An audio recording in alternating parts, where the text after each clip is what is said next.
Muchos de nosotros hemos estado alguna vez ante un juez ante un juez y hemos escuchado estas oraciones. No voy a poner nombres, pero ustedes escucharon esto. Fulanito, ¿recibe y acepta usted a fulanita para ser su esposo, para vivir juntos en sagrado matrimonio, amarla, honrarla y cuidarla en la salud y en la enfermedad, en la adversidad como en la prosperidad, y serle fiel hasta que la muerte los separe? ¿Participaron de eso o no? ¿Cuál sería la respuesta a esa pregunta, no? ¿Qué dijeron? ¿Aceptan o no aceptan?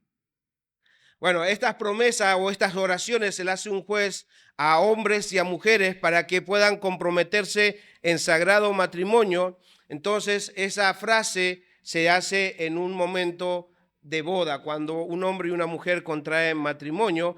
¿Y por qué traigo esta referencia? Porque el relato que tenemos hoy habla acerca de un matrimonio que Dios usó en el pasado. ¿Sí? Este matrimonio va a ser como una imagen para el pueblo de Israel en el pasado. Entonces he titulado este sermón Una metáfora viviente.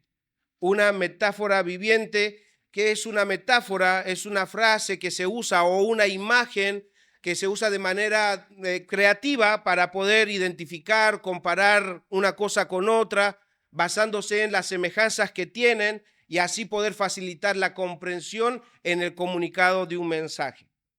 Entonces, como dije al principio, nosotros vamos a tener una imagen viva de un matrimonio que Dios va a usar para comunicar al pueblo de cómo estaba su relación con él. O sea, cómo estaba la relación de Dios con el pueblo o del pueblo con Dios. Bueno, Dios va a usar un matrimonio para nosotros conocer esa historia y en ese contexto que ese pueblo entienda cuál era su condición. Pero antes de meternos en el texto o en la exposición de estos textos, quiero traer dos consideraciones para nosotros tener en mente esto a lo largo de la serie de Oseas. El género literario, en principio el género literario de Oseas es un género profético y poético. ¿Sí? ¿Qué significa eso? Que en este libro nosotros vamos a encontrar algunas figuras o frases que no deben ser tomadas literalmente, sino que más bien que esas frases o esas imágenes son usadas solo para comunicar algo. Entonces, al ser un libro poético y profético, no debe ser tomado de manera literal. No todo, pero algunas cosas, porque aparte de ser profético, poético, también es histórico, nos cuenta la historia del pueblo de Israel. ¿Sí? Entonces tengamos en cuenta eso. Y lo segundo, antes de entrar en el texto, no olvidemos el contexto, lo que aprendimos el domingo pasado, no olvidemos el contexto. Oseas predicó al reino del norte. ¿Y cuál era el contexto en ese momento cuando él habló?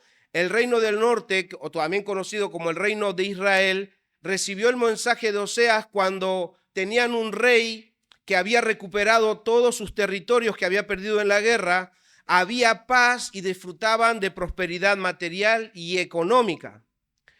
Aunque todo eso era una fachada, los tenía convencidos de que ellos estaban bien, o sea, con esa paz, con esa prosperidad económica, con esa prosperidad material, ellos se encontraban bien. Para ellos la prosperidad externa era sinónimo de una prosperidad espiritual, pero la realidad era otra. Esos logros no les dejaban ver lo que había realmente en su interior. Este pueblo al que Oseas le predicó, no querían ver que dentro de ellos su corazón, su alma estaba en miseria. No querían ver que su adoración a Dios ya no era sincera, porque evidentemente ellos seguían yendo al templo, pero ya no por amor. Ya no lo hacían para ir a encontrarse con su Dios, simplemente lo hacían para cumplir. Su adoración a Dios ya no era sincera, pero no querían decirlo, ni siquiera querían reconocerlo. En conclusión, Este pueblo no quería ver ni reconocer que estaba lejos de Dios. Ese es el escenario donde Oseas va a comunicar su mensaje, no solo con palabras, sino siendo él mismo una metáfora que Dios usaría para que el pueblo vea y entienda del porqué de las consecuencias que iban a vivir. Esta metáfora viviente, hermanos, contenía dos mensajes. Y el primero de esos mensajes era comunicar la severidad de Dios. Ese es el primer punto, la severidad de Dios. O sea, Dios va a usar esta imagen. Este pueblo estaba como adormecido, estaba como no queriendo ver una realidad interna, no quería ser descubierto, y así endurecidos estaban, no querían ver que estaban lejos de Dios, y entonces Dios va a usar a Oseas y su ejemplo para mostrarles, primer punto, la severidad de Dios. Cuando hablamos de la severidad de Dios, en el contexto bíblico se refiere a la justicia firme y juicio de Dios contra el pecado. O sea, es como una expresión de su santidad manifestada por medio de disciplinas o castigos. ¿Sí? Entonces, ese es el concepto de la severidad de Dios. Leamos entonces los primeros dos versículos de nuevo. Palabra de Jehová que vino a Oseas, hijo de Beri, en los días de Usías, Jotam, Acaz y Ezequías, reyes de Judá, en los días de Jeroboam, hijo de Joás, rey de Israel. Eso ya lo hemos visto un poco el contexto de estos reyes el domingo pasado. Segundo versículo. El principio de la palabra de Jehová por medio de Oseas, dijo Jehová a Oseas: ve, tómate una mujer fornicaria e hijos de fornicación, porque la tierra fornica apartándose de Jehová. Ok, vamos despacio. Oseas empieza de esta manera: palabra de Jehová por medio de Oseas.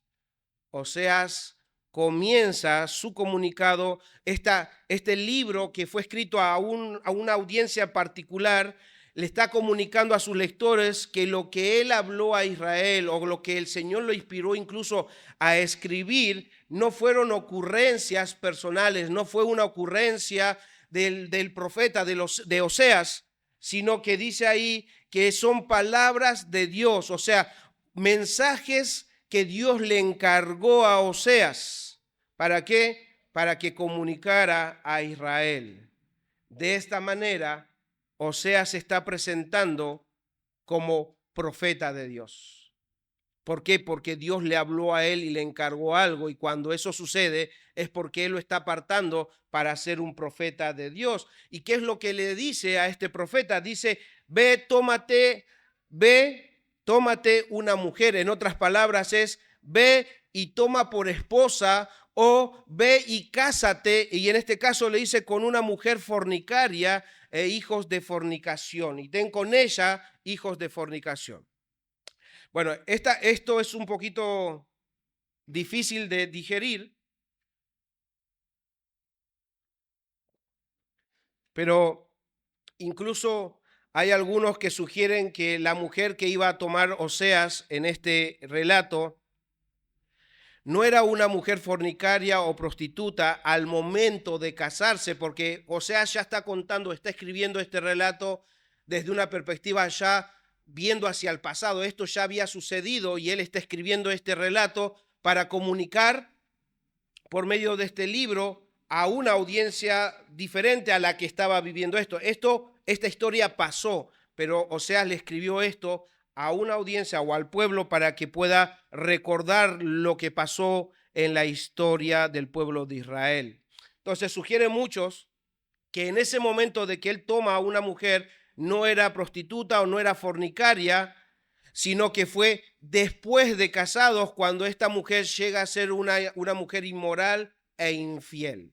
Sí, ese es un pensamiento que obviamente tiene asidero bíblico, pero el otro que también tiene asidero bíblico es que muchos defienden que Oseas sí tomó una mujer inmoral, lo cual nos mostraría que esa mujer no iba a valorar la dignidad o el honor que se le estaba dando al ser llamada a ser esposa de un solo hombre. Entonces, podemos pensar que ambos tienen pensamiento o un asidero bíblico válido, pero yendo a la historia, lo cierto es que Oseas tenía un gran desafío en este mandato. Hermanos, por eso es que cuando leemos la historia debemos tratar de ubicarnos en el tiempo. En ese contexto, hermanos, y un poco también en nuestro contexto, aunque ya más distorsionado, en ese tiempo que una mujer haya estado con varios hombres antes de casarse era moralmente malo y condenable. Y obviamente humillante para el hombre. Por otro lado, si lo que piensan algunos, si esta mujer no hubiera estado con nadie antes de casarse, pero el saber que después la esposa de Oseas le iba a ser infiel, no era algo fácil de digerirlo también, hermanos. A ver, nadie se casa pensando que su marido o su esposa le va a ser infiel. Los novios, como les daba en el relato anterior, los novios ante un juez y ante los testigos, normalmente en el momento de casarse se prometen fidelidad y lealtad, no infidelidad. Les pregunto, como les dejaba ese relato, cuando ustedes escucharon esas palabras del juez, ustedes que dijeron, sí, acepto. Ahora, ¿quién de ustedes se hubiese casado con alguien que en el registro civil les promete serles infiel hasta que la muerte los separe? Me comprometo a serte infiel hasta que la muerte los separe. ¿Ustedes hubiesen aceptado ese matrimonio? ¿Ustedes hubiesen dicho sí, acepto? ¿Verdad que no? Es una pregunta retórica, porque lo lógico es que todos ustedes digan, no, yo no me hubiese dicho que sí. Pero el relato que tenemos hoy nos dice que Oseas atendió al mandato del Señor para convertir su matrimonio en una metáfora viviente para ilustrar la relación de Dios con su pueblo. En este caso, Oseas viene como a representar a Dios como el marido, y Gomer, la que vamos a ver más adelante, viene a representar al pueblo como la esposa de Oseas. Y así, con esta metáfora viviente, Dios quería mostrarle al pueblo la gravedad de su infidelidad o de su adulterio contra Dios. ¿Por qué? ¿Qué dice el relato? Porque la tierra fornica apartándose de Jehová. Cuando habla de la tierra, si bien podemos entender que toda la tierra está bajo pecado, pero en este caso cuando Oseas está hablando de toda la tierra, se está refiriendo más específicamente al reino del norte o al reino de Israel. Dice que todo Israel, todo el reino del norte fornica apartándose de Dios. Ahora bien, como les decía, van a haber frases y van a haber imágenes que el profeta va a usar para comunicar algo. En este caso, la palabra fornica es una palabra hebrea llamada saná. Esta palabra también se aplica, por ejemplo, a cometer adulterio, prostitución. Ahora, si bien saná tiene relación con una actividad sexual, ya que en ese tiempo para ellos esta palabra era muy conocida, porque en ese tiempo había cultos a dioses, a los dioses cananeos, que consistía en actividades con mujeres que se prostituían en los altares de sus dios como una ofrenda para la fertilidad en la cosecha y rebaños. O sea, esas palabras que él está usando eran conocidas para ese tiempo. Pero Oseas y otros profetas usan saná casi siempre de un modo figurativo, no tan literal. Pero ¿qué quieren comunicar si lo están usando de manera figurativa? Lo usan para denunciar la apostasía o el adulterio espiritual del pueblo de Dios. Hermanos, el pueblo de Israel le fue infiel a Dios en esta época de la historia, en esta parte de la historia, y decidió abandonarlo, yéndose tras otros dioses, de manera que rompieron el pacto que habían hecho con Dios. Y esa infidelidad despertó la ira y la severidad de Dios. Por eso que este matrimonio estaba para comunicarle, como le dije, dos mensajes. Uno es la severidad de Dios. ¿Y cómo fue manifestada esta severidad? ¿Cómo fue comunicada esta severidad de Dios? Dentro de ese punto vamos a ver tres cositas, tres subpuntos, y una manera de mostrar la severidad de Dios es por medio de los juicios. Dios quería comunicar juicio para este pueblo. Veamos versículos 3 y 4, o al 5. Fue pues y tomó a Gomer, hija de Diblaim, la cual concibió y le dio a luz un hijo. Y le dijo Jehová: ponle por nombre Jezreel, porque de aquí a poco yo castigaré a la casa de Jehú por causa de la sangre de Jezreel, y haré cesar el reino de la casa de Israel, y en aquel día quebraré yo el arco de Israel en el valle de Jezreel. Entonces, esta imagen matrimonial y los nombres de sus hijos, los hijos de Oseas con Gomer, eran una predicción del juicio de Dios como consecuencia de haberse apartado de Dios tras ídolos. Y el primer hijo que nos menciona acá es Jezreel. Jezreel significa Dios esparcirá. Hermanos, este nombre hace referencia a la ciudad de Jezreel, también que está situado en el Antiguo Testamento, donde Jehú asesinó severamente a todos los hijos o parientes del rey Acab. Esa historia no la vamos a leer por razones de tiempo, pero ustedes si quieren la pueden leer. Está en el segundo libro de Reyes, capítulo 9 al capítulo 10. Ahí muestra un poco de cómo este Jehú atacó a todas las familias, parientes y amigos del rey Acab. Entonces Dios está trayendo esto en mente, que también era una historia conocida para ellos, para mostrarles que Dios iba a castigar a Israel con esa misma severidad.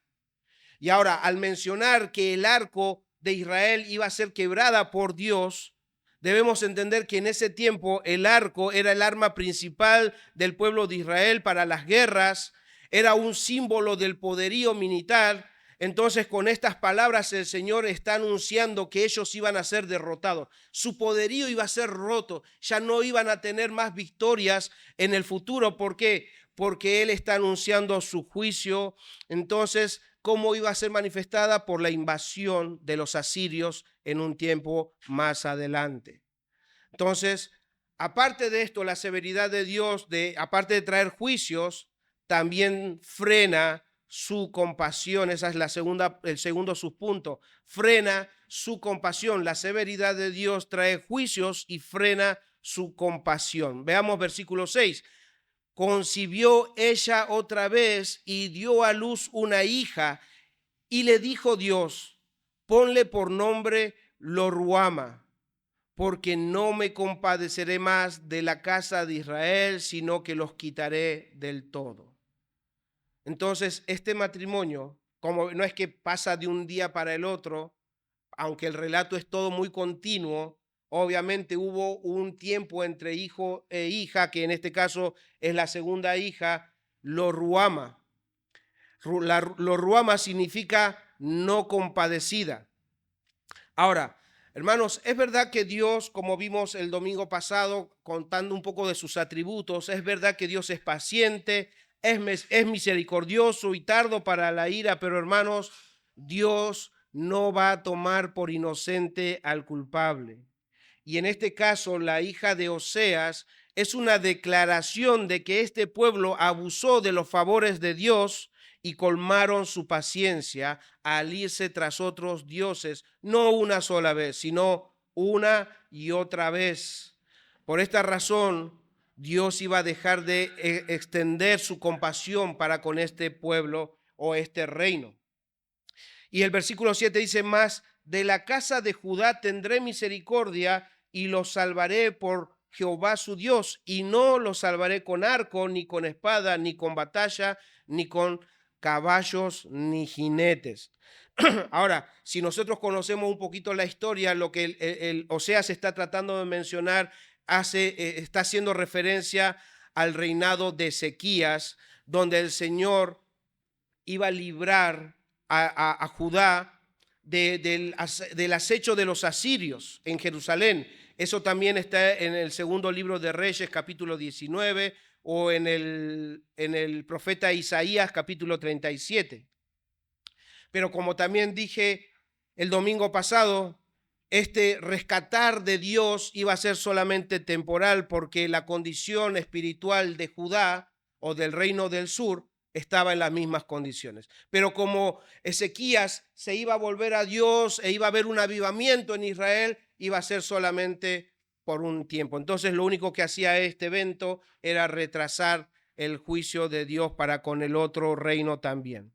Entonces ya vimos que la severidad de Dios trae juicios, frena su compasión y además activa su rechazo. Esa es la tercera parte en esta primera sección de la severidad de Dios. Leamos versículo 8 y 9, en esto que activa su rechazo.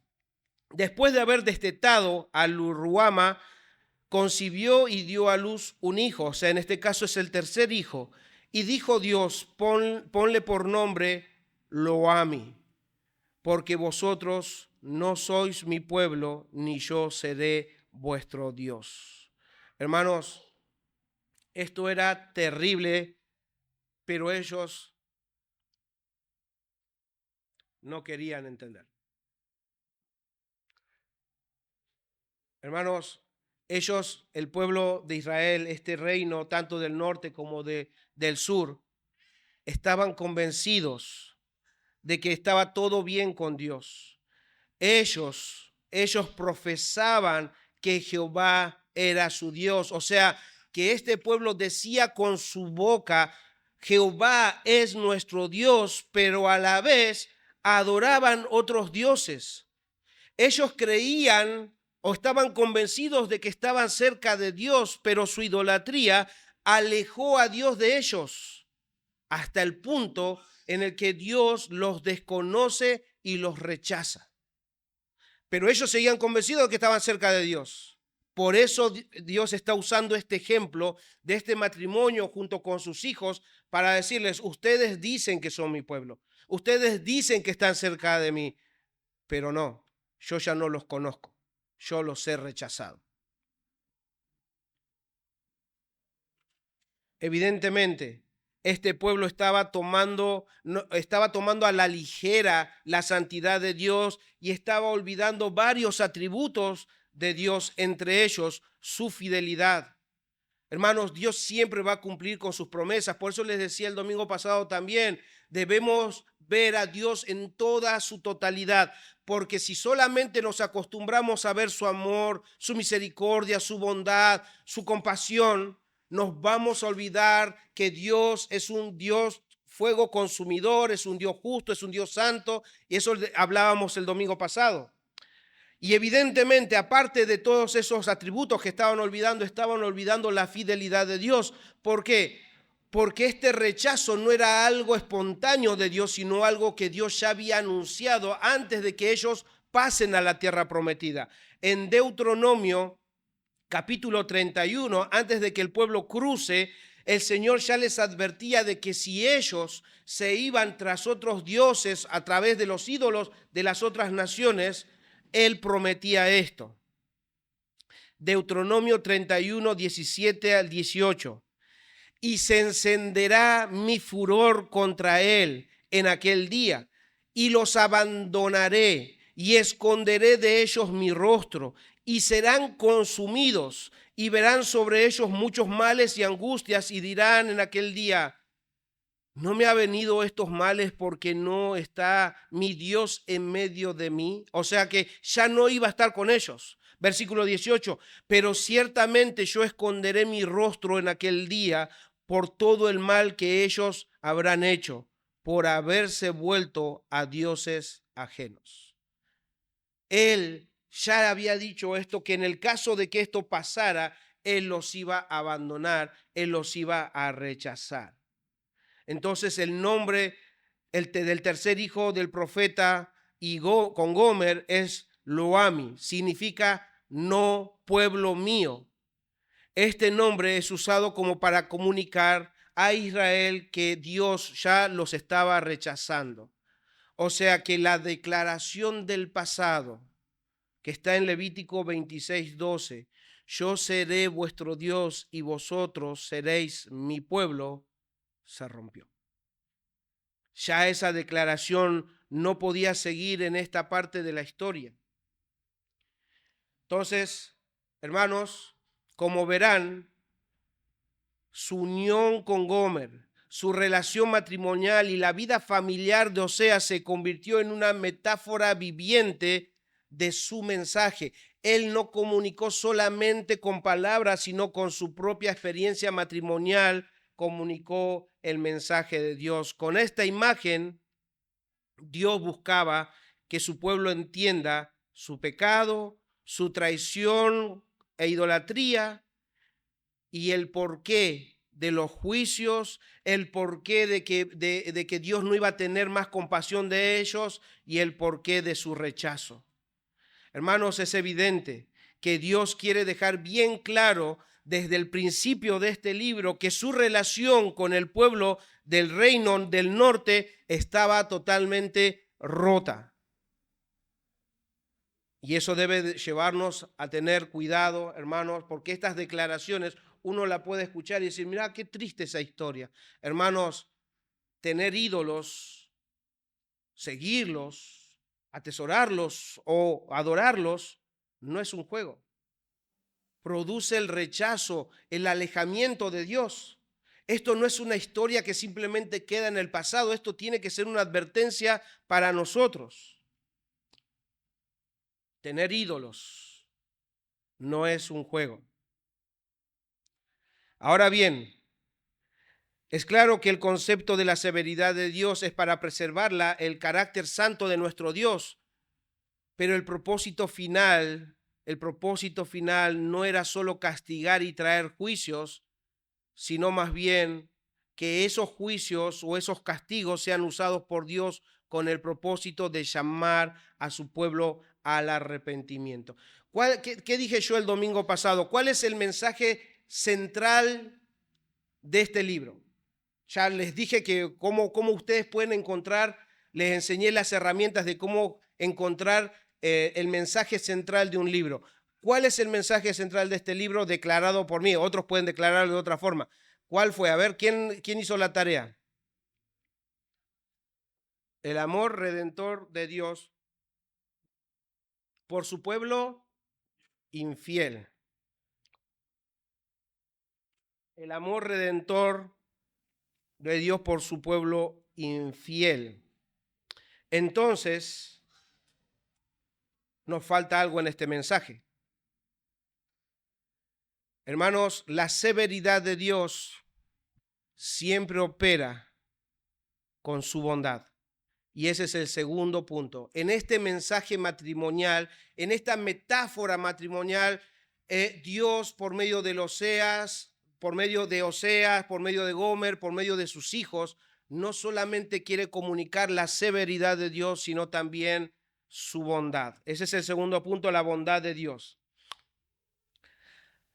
A pesar de la condena, a pesar de el castigo por la idolatría, del cual muchos iban a ser cortados de Israel, por la bondad y el amor redentor de Dios no iban a ser destruidos por completo, ya que el profeta a continuación va a anunciar una reconciliación futura. Leamos versículos 10 al 11 y el versículo 1 del 2. Con todo, eso quiere decir que en el futuro, o ya va a llegar un día donde será el número de los hijos de Israel como la arena del mar. O sea, recordando el pacto que había hecho con Abraham, que no se puede medir ni contar. Y en el lugar en donde fue dicho, vosotros no sois pueblo mío, les será dicho, sois hijos del Dios viviente. Y se congregarán los hijos de Judá e Israel, o sea, los dos reinos, y nombrarán un solo jefe, y subirán de la tierra, porque el día de Jezreel será grande. Decid a vuestros hermanos Ami y a vuestras hermanas Ruama. Hermanos, como verán, el profeta está encendiendo una luz de esperanza para aquellos que iban a leer este libro. Evidentemente, y como siempre pasa, Dios toma la iniciativa y ofrece perdón, restauración y reconciliación para todos aquellos que se vuelvan a Él. Y los nombres que muestra acá en el capítulo 2 son un indicativo de esta promesa o de esta esperanza, porque Ami significa pueblo mío y Ruama compadecida, o sea, que iba a haber nuevamente una reconciliación con Dios y su pueblo, y nuevamente Dios iba a compadecerse de ellos. Ahora, pregunta, ¿cuándo creen que esta promesa se hizo efectiva?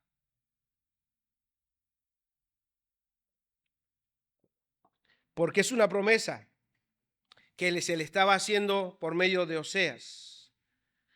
Hermanos, si nosotros trazamos una línea, vamos a poder ver que de una manera más efectiva esta promesa en parte pudo haberse referido o pudo haberse cumplido en parte con la vuelta del cautiverio, pero más exactamente esta promesa, no porque a mí se me ocurra, sino lo vamos a ver, más exactamente tiene su cumplimiento con la venida de Jesús, el Hijo de Dios. Hermanos, Jesús es el único jefe donde este pueblo se va a converger todos juntos ante Él. Él es el único jefe, Él es la única máxima autoridad, y con su muerte y resurrección, Él logró esta completa reconciliación para todos aquellos que creen en Él, en Jesús.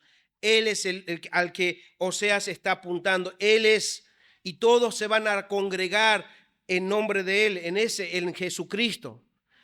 Ahora, si se completa esta obra o esta promesa en Jesús, eso significa, hermanos, que aquella disciplina a Israel tenía un plan mayor que simplemente terminar en ese momento.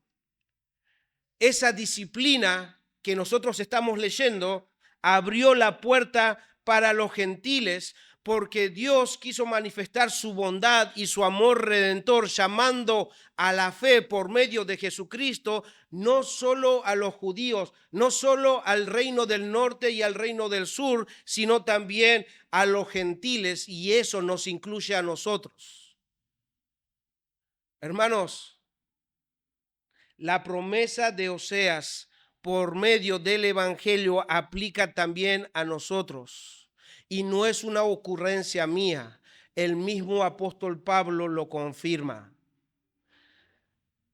Voy a leer en la Biblia de las Américas, Romanos capítulo 9. Hermanos, piensen en esto.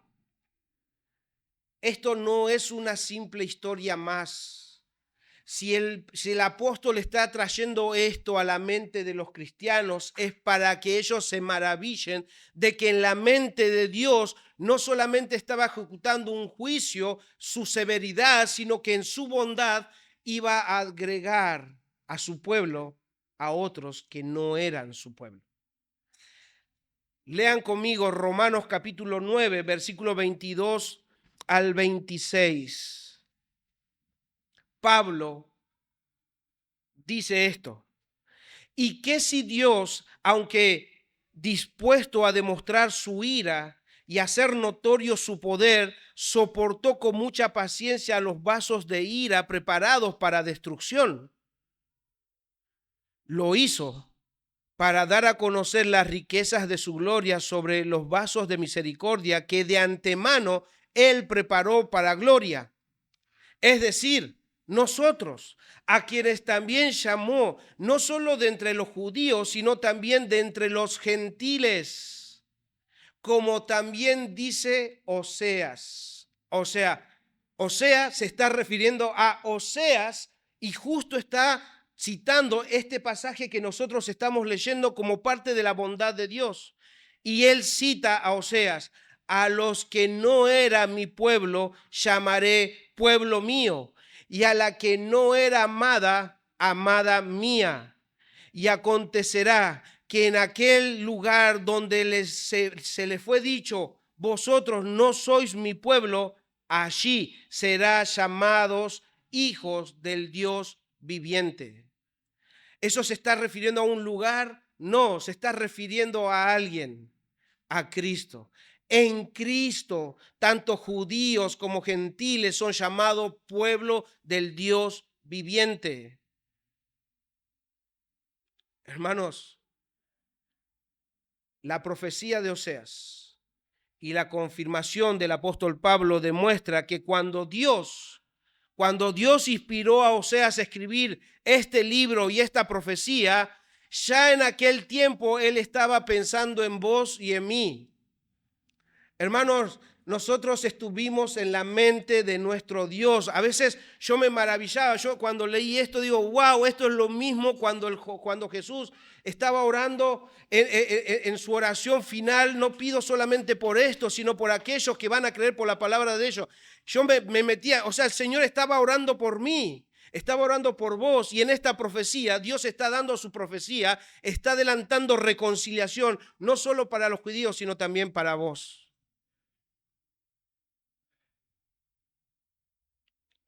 Hermanos, cuando meditaba en esto, yo decía, Señor, gracias, porque tu maravilloso amor es algo que no entra en mi mente.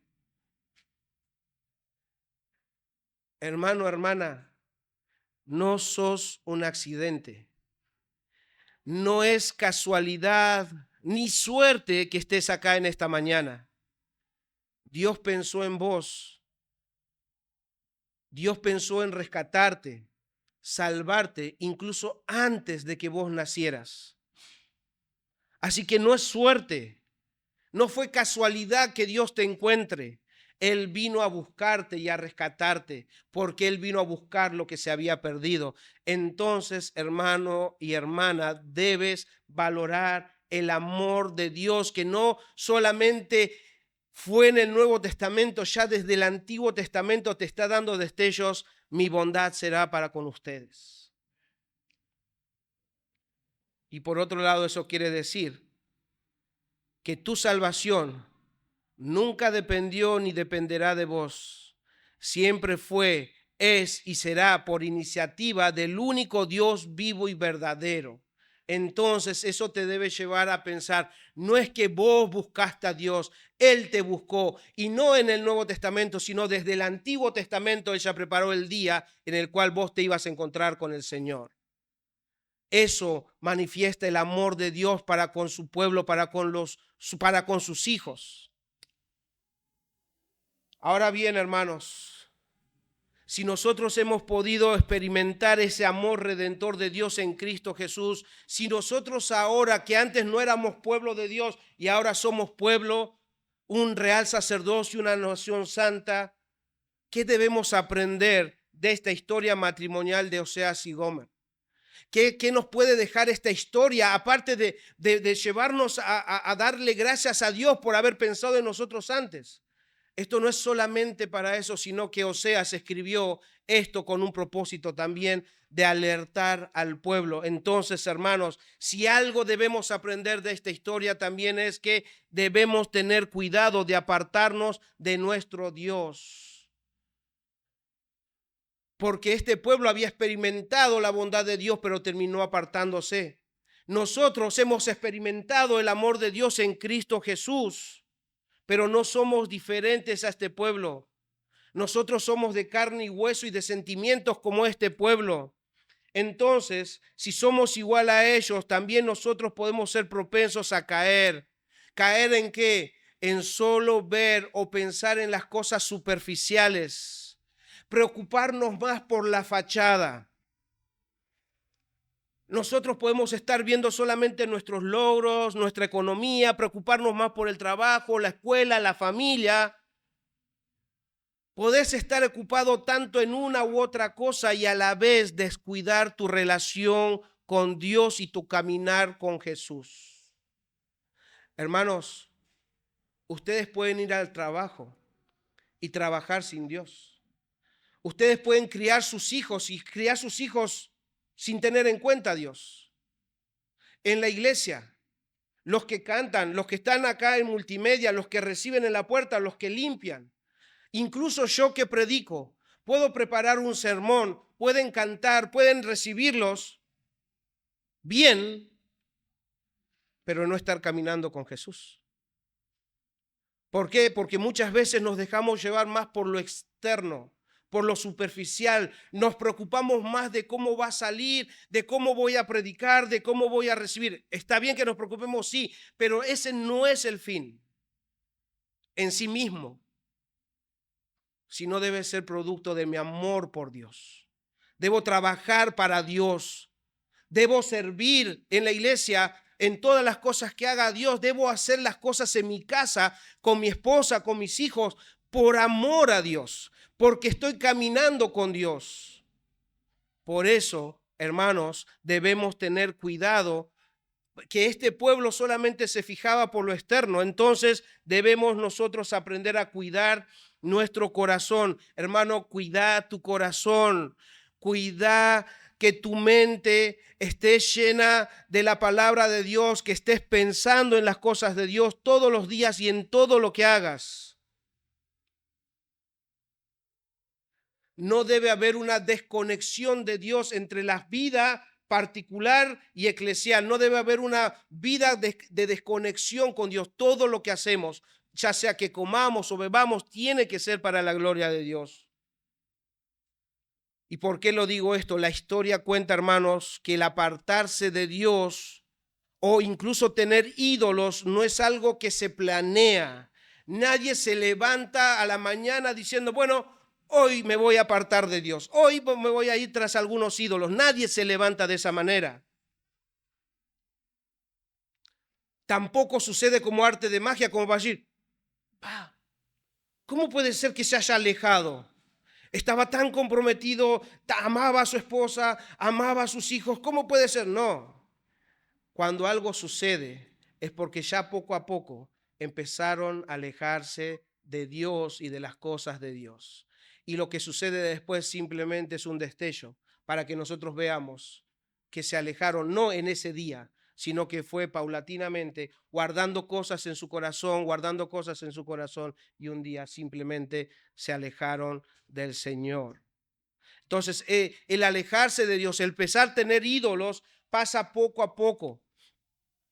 Ahora, ¿cómo podemos nosotros tener ese tipo de cuidado? ¿Cómo nos alejamos de Dios o cómo empezamos a tener ídolos sin darnos cuenta? Porque si eso sucede de una manera sutil, debemos estar atentos. ¿Cómo nos damos cuenta? ¿O cuándo pasa estas cosas?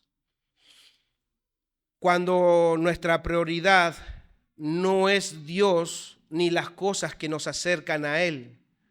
Por ejemplo, descuidar la oración, la lectura y la meditación de la palabra de Dios, o descuidar la comunión con tus hermanos por otra cosa, debilita tu relación con Dios. Pero yo leo la Biblia. Hermanos, leen la Biblia para seguir creciendo en su conocimiento o leen la Biblia para crecer en su relación con Dios. Son dos cosas diferentes. Porque es verdad que la Biblia nos puede dar información buena y sana, pero ir a la Biblia es diferente cuando vamos a conocer a nuestro Dios, a relacionarnos con nuestro Cristo. Y eso debe ser el motor. Y cuando eso empezamos a descuidar, de a poco nos empezamos a alejar de Dios. También las pruebas o los tiempos difíciles, en esos momentos nos podemos dar cuenta o podemos estar alertas de que podemos ser desviados de Dios. ¿Por qué? Porque son en esos momentos difíciles donde puede producirse en nuestro interior quejas, murmuraciones, pensamientos contra Dios, porque las emociones pueden alejarnos emocionalmente de Dios, ya que nos hace sentir desamparados. Nos alejamos en vez de buscar a Dios. Entonces, prestemos atención. Otro factor puede ser también la influencia de malas compañías. Eso significa pasar tiempo con personas que no comparten tu fe. Jóvenes y grandes, pasar tiempo con personas que no comparten tu fe pueden alejarte de a poco de Dios. Y obviamente estoy hablando fuera del contexto laboral y del contexto escolar, porque uno va a decir, pero si yo estoy todo el tiempo en mi trabajo, si yo estoy tanto tiempo en la escuela, estoy hablando fuera de ese contexto. Pasar tiempo con personas incrédulas que tienen otros proyectos, que tienen otros pensamientos, puede ser perjudicial para la salud espiritual. Incluso en ese tipo de relaciones pensamos de esta manera, no tiene nada de malo. Es verdad, posiblemente no tenga nada de malo al principio, pero de a poco el consejo, la compañía puede alejarte de Dios. Hermanos, obviamente hay muchos factores que pueden desencadenar en un alejamiento de Dios, pero creo que se puede resumir en esta frase: la falta de respuesta a la voz de Dios. Hermano, hermana, si somos pueblo de Dios, si somos la esposa de Cristo, sabemos que nuestro Dios quiere guiarnos y lo hace por medio de su palabra. ¿Eso qué quiere decir, hermano y hermana? Que cuando lees la palabra de Dios, o cuando escuchas un sermón como el que estás escuchando hoy, o cuando tenemos nuestras reflexiones los miércoles en la reunión de oración, o cuando te reunís con un hermano para hablar las cosas del Señor, nadie puede negar que Dios nos habla. Ya sea en la lectura, en la predicación, en la meditación, Dios nos habla. Y si Él nos habla, pero nosotros no respondemos, de a poco, hermanos, nos vamos alejando y nos vamos haciendo insensibles y apáticos a la voz de Dios. De tal manera que hoy pueden estar escuchando, amén, irse a sus casas y nada más. Pero ¿eso por qué? Puede ser porque la predicación sea mala, puede ser. Pero hermanos, si Dios nos habla por medio de su palabra y nosotros nos estamos volviendo insensibles a la palabra de Dios, no vaya a ser que no sea solamente por hoy, sino porque no has estado respondiendo a la voz de Dios ayer, la semana pasada, la anterior semana. Cuando el Señor te dice, ama a tu esposa, sí, bueno, pero bueno, después guía a tus hijos con la palabra. Sí, bueno, pero bueno, a ver, no sé cómo voy a hacer. Bueno, veré más adelante. Perdona a tus hermanos. Pero bueno, sé paciente con ellos. En el trabajo, trabaja para Dios. Pero Dios no me paga el sueldo, me paga mi jefe. De a poco uno se va alejando de las cosas de Dios. Y eso sucede, ¿por qué? Porque no estamos respondiendo conscientemente a la voz de Dios. En síntesis, nos alejamos de Dios cuando ponemos en primer lugar cualquier otra cosa antes que a Dios. Llámese dinero, trabajo, familia o nosotros mismos. ¿Y saben qué se llama eso? ¿Saben cómo se llama eso? Idolatría. Y tras eso se fue el pueblo de Oseas. Ya vamos a estar viendo más en detalle más adelante, pero eso se llama idolatría. Cambiar a Dios por otras cosas que no sean Él. Hermanos, les hago una pregunta.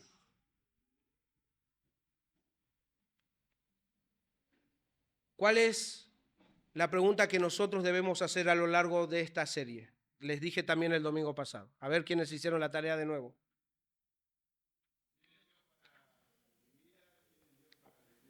¿Quién es Dios para mi vida? Porque si nosotros vamos a detectar si nos estamos alejando o no de Dios, primero tenemos que saber quién es Dios para mi vida, quién es Dios y cómo yo estoy viviendo con Él. Hermanos, piensen en esto. Si un día de tu vida o una semana de tu vida o ya que estamos casi a fin de año, si el 2025, lo que has vivido en el 2025, estuviera registrado en un libro, piensen en esto, Tu 2025 el Señor te permite verlo, toma. Acá está el libro de Actas. Esta es tu vida. ¿Cuántas páginas estarían escritos de tu caminar con Jesús, de tu tiempo de comunión con Dios? ¿O cuánto tiempo, cuántas páginas estarían registrados de cuántas veces te negaste a hacer tu voluntad para hacer la voluntad de Dios? Un pastor decía, si tu agenda hablara de lo que haces todos los días, empezá a poner en tu agenda, ¿qué haces todo el día? Si tu agenda hablara, ¿qué diría? ¿Que estás cerca de Dios o lejos de Dios? ¿Qué es lo que Dios diría si ve tu agenda del 2025? Entonces, hermanos, si Oseas representaba a Dios y Gomer representaba a su pueblo, por el Nuevo Testamento entendemos que Cristo representa al novio y la iglesia representa a la novia, ¿verdad? Entonces, amemos a nuestro Señor Jesucristo fielmente, no tengamos amantes, vivamos sin ídolos en nuestros corazones porque nuestro corazón y nuestro amor le pertenece solo a Él. Hermanos,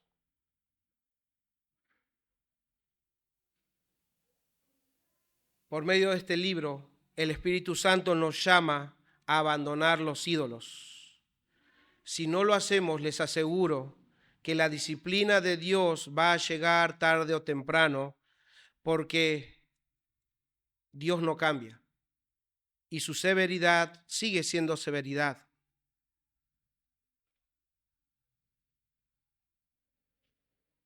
Por eso en Romanos 11:22 dice, por tanto, considera la bondad y la severidad de Dios, severidad hacia los que cayeron y bondad hacia ti. Pero si no te mantienes en su bondad, tú también serás desgajado. Entonces, hermanos, valoremos lo que el Señor ha hecho. Si nosotros representamos la novia, la iglesia, eso significa que en la historia podríamos identificarnos con Gomer, pero Él nos compró. Y aquellos que están sin Cristo en esta mañana, niños, jóvenes y grandes, si todavía no han puesto su confianza en Él, deben saber esto. Como han escuchado, Dios es paciente, es tardo para la ira, pero no pruebes la paciencia de Dios como el pueblo incrédulo de esta historia, porque el Señor viene como vino a este pueblo y va a juzgar a este mundo con justicia, y debes saber que por tus pecados serás desconectado, o sea, desconocido por Dios, serás rechazado y la ira de Dios va a caer sobre vos. Pero hoy escuchaste que hay esperanza. En Cristo hay esperanza. Cristo es tu esperanza, niño, joven y grande.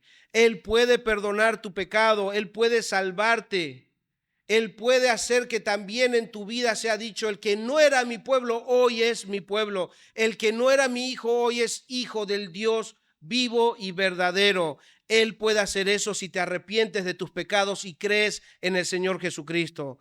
Amigo, amiga, déjame darte un consejo. No pruebes la severidad de Dios, sino más bien probar la bondad de Dios en Cristo Jesús, porque su amor es un amor redentor. Hermanos, el amor redentor de nuestro Dios manifestado en la vida y muerte de nuestro Señor Jesucristo debe llenar nuestros corazones de gratitud y alabanza hacia Él. Esa promesa cumplida debe llamarnos a cada uno de nosotros a amarlo, a adorarlo, a servirle, a depender de Él y a rendirnos solamente a Él. Debemos quitar nuestros ídolos, debemos quitar todo aquello que nos estorba, debemos rendirnos solamente a Él porque Él es digno de nuestro amor, Él es digno de nuestra confianza, Él es digno de nuestra adoración. Y no solamente tenemos esa promesa cumplida en Cristo Jesús, sino hay una promesa aún por cumplirse. Hay una promesa conocida como las bodas del Cordero. Ese día va a llegar, hermano, hermana, el novio, quien amó y compró a su novia a precio de sangre, se unirá a su novia, la iglesia se va a unir a vos y a mí, hermano. ¿Para qué? Para que puedan estar juntos, para que podamos estar juntos, no un día, no un periodo, no un año, sino por toda la eternidad. Entonces, hermanos, el amor de Dios, ese amor redentor de Dios es tan maravilloso, tan grande, tan sublime que no puede entrar en una mente finita para nosotros, en nosotros. Pero ¿saben qué? Ese amor redentor en Cristo Jesús es digna de nuestra alabanza. Aunque no lo podamos comprender en toda su dimensión, nosotros podemos alabarlo por ese amor que ha tenido para con nosotros. Hermanos, ánimo, ánimo. El Señor nos ama con ese amor redentor. Y el Señor siempre va a corregirnos para mostrarnos su bondad.